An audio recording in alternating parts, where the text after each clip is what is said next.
Principal Scott, you asked to see me? Yes, Mrs. Woodward. I would like to be prepared for the meeting about digital citizenship. Can you share some of the highlights with me? Certainly. I am going to start by looking at some definitions of digital citizenship. It is really important for staff to understand what we really mean by digital citizenship. Oh, you mean like not bullying online? Well, yes, but that is just a part of it. Mike Ribble has 9 elements of digital citizenship. We want our program to teach students about technology, about their behavior and others' behavior.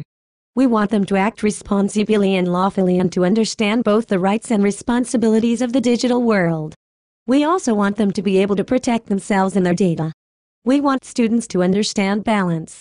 All of these things will help students to be, as Jason Oler says, creative, wise and effective in their digital lives. My goodness, Mrs. Woodward. I did not realize digital citizenship included all of that. Yes. You can see why it is so important that educators take a lead in developing the norms of behavior online. We want students to be ethical citizens online and offline. That is why I want to talk to staff about incorporating some of this into our virtuous education program. Good idea, Mrs. Woodward. Do you think that will be enough? No. Creating good digital citizens is going to take time.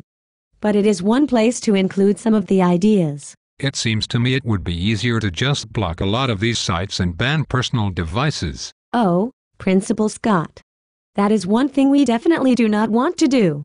First, if we did that, we would be like ostriches burying our heads in the sand. Technology is not going away. We want our students to be confident and purposeful in their digital lives. The social norms for digital citizenship are just being formed now. We want to be leading that. And writing a bunch of rules and trying to scare kids into not doing something is just not going to work. No, Principal Scott. This is important work, and we need to be very involved in it. You know, we have teachers who are not comfortable with technology or who say we just do not have time for this. I know it feels like one more thing, but our students need to be able to access knowledge, collaborate, and create on it if they are to be successful in the future. We need to help them build the skills to do that. But how can we add this in? Well, we need to make a good plan. The Lester B. Pearson School Division in Quebec integrated digital citizenship into their division. I will forward the interview about how they did to you. We need to have buy-in from staff first, which I will begin at our staff meeting. Well, what can I do to support this work? Well, I would like you to read an article I have by Larson, Miller and Ribble called 5 Considerations for Digital Age Leaders. It was written to help administrators develop a vision for the future with their staff. But it will also be important for you to have these information to take to administrative meetings. It would certainly be better if our division was providing leadership in this area. But we must do what we can to implement our plans in an organized way. It will be important for you and the technology consultant to evaluate the current state of our technology.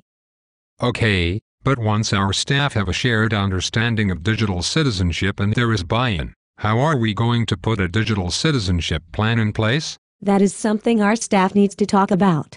Mike Ribble has a 4-step plan. It is awareness, then understanding, then action, then deliberation. This is the process he uses to help implement his 9 elements. Well, it sounds as if you have a full meeting planned, Mrs. Woodward. Yes, Principal Scott. This is only the beginning though.